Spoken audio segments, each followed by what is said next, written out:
Experience Marana's Western and agricultural heritage like you've never seen it before at the Marana Fall Festival. Enjoy live music, food trucks, carnival rides, and an immersive sunflower experience. You can even enroll your child in the Mutton Bustin' competition. We'll see you Saturday, October 21st from 2 to 9 p.m. at Marana Heritage River Park. Visit maranaaz.gov/events for more information. The town of Marana is dedicated to providing 5-star service for all residents, both 2- and 4-legged. Download the Marana Pets app to report a lost pet or upload a photo of a found pet. Start reuniting families today.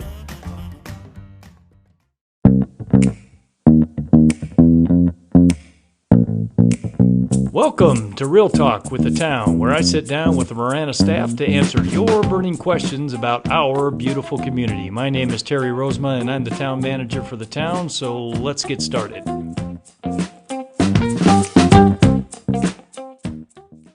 Welcome, everybody, to another episode of Real Talk with the Town. My name is Terry, and I am your host. And today on Real Talk, we have a couple of guests who are going to be talking about, and we've talked about this before, but we're going to talk about it again because you guys are interested in it, the Cortaro Road interchange. Is Cortaro Road finally getting a bridge over the railroad tracks? We'll get to that in a minute, but let me introduce the guests for our show today. Heidi Lasham. Some people pronounce it Lasham or any other potential version of it? Nope, that's it. That's it, Heidi? Okay. Well, Heidi, welcome to the show. And, of course, a regular guest on the show, Fausto Burruel, our Public Works Director. Fausto, how you doing today? Terry, I'm doing great. Happy to be here. Good. Well, Heidi is our CIP Engineering Division Manager, and she's been with us. How long have you been with us now, Heidi? A little over 5 months now. Okay, I was going to say close to 6, but she's still here. A little over 5 months. Yeah, she's still here. It's still a lot of kicking. fun. Love it. Hey, before we get into this, we're going to do a little icebreaker, and since we're getting close to Halloween, I'm going to make it about Halloween. So who here is a big Halloween fanatic?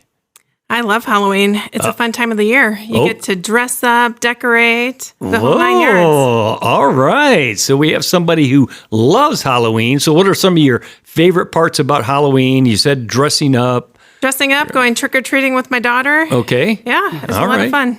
Okay. Do you actually go to the door and get candy, Heidi? I do not go to the door. Okay. I let my daughter do that. All right. Thank goodness. Thank goodness. How about you, Fausto? I won't say I'm a fanatic. I do enjoy it. Yeah. When my kids are now older, they're adults. But when they were younger, we used to go around with them. I would go to the door on occasion. A few of the places the dads handed out beer, so that was nice. Oh, nice. Oh, I want to go trick-or-treating in your neighborhood, dude. Yeah, it wasn't bad. But I think the funniest was one year my wife and I put on clown outfits that were just the funny clown costumes. You'd be surprised how many people walked across the street to get away from us. Yeah, clowns are scary. Yeah. Yeah. So, Heidi, scary. what is your favorite Halloween costume of all time that you've ever dressed as? Maybe Pebbles from Fred Flintstones, from the Flintstones. That's a good one. Yeah. Yabba dabba doo. Yep, the whole family dressed up. Oh, very cool. Yeah. Now, where I live, I have a very steep driveway, so we never get any trick-or-treaters. No one ever comes to our house. So I would never know it was Halloween unless we didn't have some festivities here at the town. So, all right. Well, getting into this topic here of the Cortaro Interchange, there was recently an article as well as a news story from KOLD that essentially said, is Cortaro Road finally getting a bridge over the railroad tracks? So, Heidi, I'm going to pose the question to you. Is it happening? Is it not happening? What's going on? We are in the infancy stages right now, actually looking at funding. We have $10 million that is earmarked currently from the state, and we're going after, it's an RCE grant. It's the Railroad Crossing Elimination Grant. It is put on by the FRA, which is the Federal Railroad Administration. Don't you love government and all of our acronyms? Absolutely. So, yeah, that should be coming out any day now, and we're looking to apply for that grant. So where do you place our odds on that? Let me take a step back. So $10 million from the state, that's kind of a big deal. That is a big deal. Yeah. Yeah. So we got that. How did we even get that? Honestly, our legislators kind of made the push for us. there was funding being pursued at a lot of the Maricopa County, legislators up there as part of the state, budget and bills going through. And fortunately for us, some of our local legislatures saw that and said, "Hey, what about Southern Arizona? There's no funding being pursued from this area." And Cortaro TI is a very high-profile interchange for not only Marana, but for the region. It impacts Pima County, it impacts Oro Valley. So long story short, that was also added to the bill, and we were successful in receiving that fund. Yeah, and that was a big deal. And I caught Heidi flat-footed because she wasn't here when all that happened. Right. But Fausto's, you're absolutely right. Really appreciative to the legislators who were directly involved with that. I think Rachel Jones, Corey McGarr. I think those were the two primarily. I believe so, and I appreciate that, Terry, because honestly, you caught me flat-footed on that part. I couldn't remember who they were. I just remember there may have been one other in there that I'm not thinking of right now, but those two were definitely involved in Marana. So that's a cool deal, $10 million. And as you said, what was the acronym again, Heidi? Which one? The FRA or the RCE, the Railroad Crossing? RCE, Railroad Crossing Elimination Grant. Correct. So give me a number. What are our odds? I think our odds are pretty good because we actually also attended the boot camp. So every week we sat through some webinars and actually talked with some folks from the various railroad agencies as well as the Federal Railroad Administration. They kind of walked us through the whole process and what they were looking for, things to stay away from. So I think our odds are pretty good. Now, boot camp, was there any calisthenics involved in this? Unfortunately, no. It was a lot of sitting in front of the computer. Okay. It was tiring, though, right? It was very tiring. Okay, well, it accomplished one element of what you would expect from a boot camp. So that's good. So you got lots of information, feeling good about this. Are you willing to put a percentage on it? 60, 50, 75? I'm thinking 75. Oh, that's a good number. But I'm a very positive person. So. Yeah, I like that. So if we end up getting a grant of this nature, what are you thinking it might be worth for the town and for the community, the region, really? I mean, that's a regional interchange, obviously. So this grant, actually, we have to put up 20%. So that's what we're planning to use, that $10 million. And so our ask is going to be for $50 million in the grant. Wow. And so we're hoping that that's going to help us with environmental, archaeology, planning stages, and then the beginning parts of a design for the interchange and bridge over the railroad. Excellent. Now, Fausto, you've been on the show before, and we've talked about this. Where would you say the progress on this in terms of kind of getting to a design would be? So we've talked about different possibilities.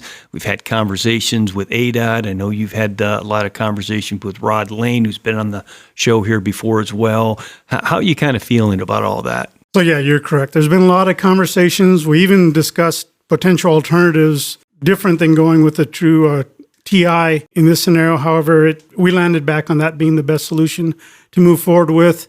Landed on what being the best solution? Full interchange at the Cortaro intersection. So that being similar to what you've seen. Grade separated, dropping the I-10, similar to what you've seen at Ina and Twin Peaks. Okay. So it would be something similar to those.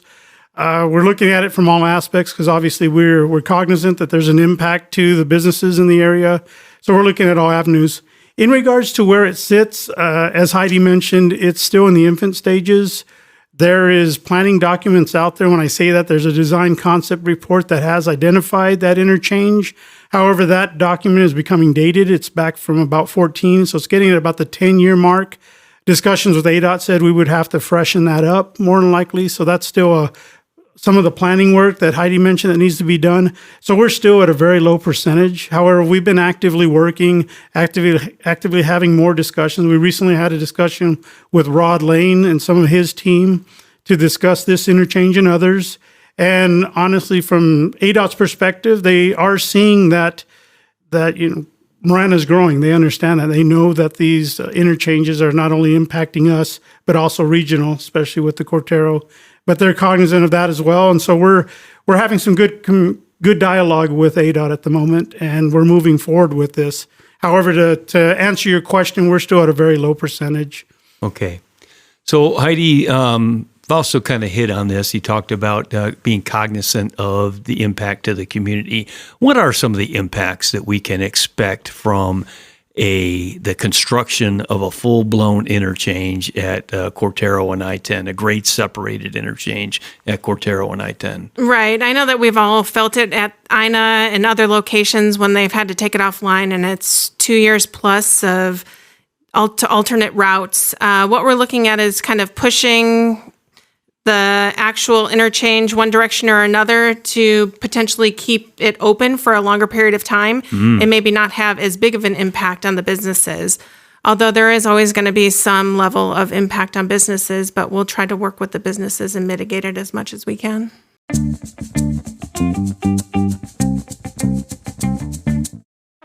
Enjoy free live music at Marana's Concerts in the Courtyard, located in the beautiful Marana Municipal Complex, scheduled on third Thursday nights in the fall and spring. With theme nights, food trucks, and attractions, this concert series is truly a family-friendly experience. Visit maranaaz.gov/events for the complete schedule. Hi, I'm Frank, and I'm a Marana resident. It's time to reactivate your social and fitness lifestyle. The Marana Senior Program offers a variety of services and recreation opportunities for active adults ages 50 plus. Member benefits include access to exercise classes, a fitness center that's really equipped, parties, and much more. Get a 5-day free pass of activities to use within a 30-day span. Visit maranaaz.gov/teen senior for more information. Property crimes are often the result of opportunity. You can take action to help reduce crime by starting a Neighborhood Watch program. Neighborhood Watch serves as a guide for more eyes and ears in your neighborhood. Contact the Marana Police Department Community Resource Unit at 520-382-2055 for more information. That's fantastic to hear. I will tell you that when I read the article, I actually watched it and then I read it and I looked at some of the comments. And one of the comments was from a resident who said, I 100% agree that this needs to be done. However, I'm very concerned about the impact to businesses because having seen the impact to INA Road businesses, I can only imagine what it would be like for Cortaro. And I actually happen to agree with this person very strongly. I mean, we have lots of businesses on the west side, an enormous number, and a growing number on the east side. So I'm glad to hear that you and Fausto and ADOT and others are looking at ways to keep things open for as long as possible. Whether this thing takes 2 years, if you can cut the amount of time that it's actually closed to 12 months or less, maybe even, I don't know. But I'm really glad to hear you guys talking about something like that. That's great to hear. And we do have, a couple of outreach sessions that are coming up that we would love to hear from the businesses, to hear what their impacts are, what their concerns are, so that as we go through these stages, we can actually look at this and mitigate it as we're going. Great anticipation there, Heidi, because that's exactly where I was going next. Greatly appreciate that. So, yeah, we are doing some outreach here. So talk a little bit about when those are happening, what's happening, and you already covered a little bit about why, but if you want to expand on that a little bit too. Yeah, so free. We're looking to have not only businesses, but also residents, because we know a lot of residents come across this interchange. There's also the cycling and walking community that right now it's really hard to navigate that crossing. So we're looking to add bike lanes as well as sidewalks when we do this upgrade. So the meetings will be at November 6th, which is a Monday at 1 p.m. at Heritage Highlands, Dove Mountain. Okay. Then on the same day in the evening, we're going to do one right here at Town Hall at the Marana PD Community Center. Mm-hmm. And then on November 8th, which is a Wednesday at 6 p.m. at Leman Academy off Silverbell will be our final outreach for people to come in and give us some of their comments and talk about it. What are you hoping for when you do that? What the purpose is obviously, but what are you really hoping to hear from residents? I'd really like to hear, how long you're waiting. I know we all say, like our slogan is hate the wait, give us some information, but What do you see? I mean, we do see too that there's a hospital that was just built on the east side of the interchange. It would be nice to hear too from emergency services. Like, how long are your waits? Are you guys having issues getting across the tracks to get to some of your? Oh, great point. Yeah, stuff like that. Yeah, very good. Fausto, you want to add to that? Yeah, we just want to hear the needs of the, of the public in general, not only our citizens, but again, all users that travel through there. One of the intent or one of the goals of the RCE grant is to promote safe crossings across railroad tracks, but also to the mobility of goods, people, and also reconnecting communities. Because what happened in years past, not only when you have like an I-10 corridor, but also these railroad corridors, you kind of bisect some communities. So the intent of this is to close that gap and to allow, multimodal, as Heidi had mentioned, pedestrian, bicyclists, all of those will be able to utilize that more in an easier fashion or a safer fashion than we currently have. Good. I want to hit on two things that both of you touched on, and that is one, the safety issue, and I think that's a huge one. But I don't think we can underestimate or understate the importance of the safety related to railroad crossings. Every year when I was in the law enforcement realm, we dealt with traffic collisions or even traffic fatalities, pedestrian fatalities as a result of trains. And you know what? We don't have any ever at Ina Road anymore, right? We don't have them anymore. You can't have a car-train collision there anymore because they don't cross. They don't cross at Twin Peaks. They do, however, at Cortaro, and that can be a very deadly, dangerous thing. So I think that's a huge part. The other thing that I wanted to hit on is just the importance of getting people's feedback, because I think all of us are kind of caught in this, concern about how the interchange can't carry the capacity as we continue to grow. But then also the flip side of the coin is the concern for the businesses. And so hearing from the community, hearing from residents, hearing from businesses, all of the things that they have going on in their minds, are they willing to put up with the inconvenience for a year and a half, 2 years, whatever it takes, to get a great separated interchange? So Heidi, you outlined each one of those. So we'll make sure to publicize all three of those locations. I anticipate you're going to have a pretty good showing at the one at Leman Academy for sure. We hope so. I mean, we're actively asking for engagement, and we want people to show up and provide that feedback. Good. All right. Well, we've covered what the project is. We've covered potential impacts. We talked a little bit about some of the funding options, and certainly the grant is one element of that. The $10 million we got from the state, but this is, what are you thinking this is going to cost? I mean, total project beginning to end. And I know that I know that KOLD gave us a number. I don't think that number is accurate, but you guys tell me. Sticker shock, it's going to be over $200 million. $200 million. Wow. Yeah, I don't have that in the couch cushions, Terry. Sorry. Yeah, I don't have it either, man. I'd write you a check. I would, but we'd appreciate I don't have it. Yeah. This is also our number one project, though, too, for the RTA next. Okay. So if the reauthorization goes through for the RTA, this is one of our top priority projects there. And that'll help close the gap a little bit. But yeah. So, and I think that's important for listeners to know when they go to the voting ballots, to cast their ballots in it'll probably be 2025, maybe. My guess is when that will be before the voters. If you want Cortaro done, it's probably not going to happen without RTA funding, would be my guess. It'd be a tough stretch. Be a tough stretch. I don't know where we're going to come up with the additional 150 million. Yeah, no, there's quite a gap that we'd have to cover. Yeah, good. All right, so we're hoping for RTA next. We're hoping ADOT maybe comes in with some of that. I think that's their plan, is to pay a portion of that as well. So we'll keep working on those funding options. And we've got the dates out there. So any other things, Heidi, that you want to make sure that our listeners know about this project? Nothing that I can think of that we didn't already talk about, just that this is a really safety and mobility improvement of the area. It'll help with both emergency and pedestrian and cyclists, as well as motor vehicles. All good things. Fausto, anything you want to add? Well, with most construction projects, obviously, there's going to be pain, for lack of better words, for short term, hopefully, but the long term gains from it will be quite astounding, I hope. That's a good point, because you certainly look at INA, and that was painful for 2 years. Correct. Very painful. But is it wonderful now? It is wonderful now, and I think, Terry, I've mentioned to you in passing that the one, I guess, silver lining with Cortaro TI is the fact that you do have INA improved to the south, and you have Twin Peaks to the north.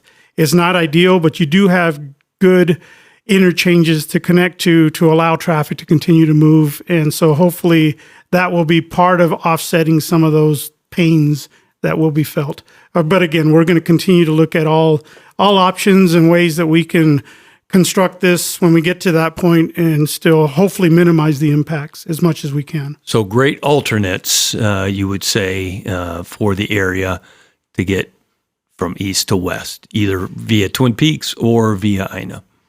Correct. Okay, good.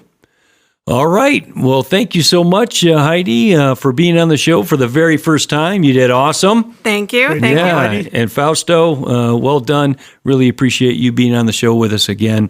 And to all of our listeners, thank you for joining us and for sending us your questions and concerns. We continue to take those and respond as best we can. And we hope that you'll continue to do that. So appreciate all you listening in. Until next time. Submit your questions by visiting maranaaz.gov/realtalk, and we'll answer them right here. To receive notifications for new releases, remember to click subscribe wherever you get your podcasts. Also, please follow the town on Facebook, Twitter, and Instagram to stay up to date on current news and events.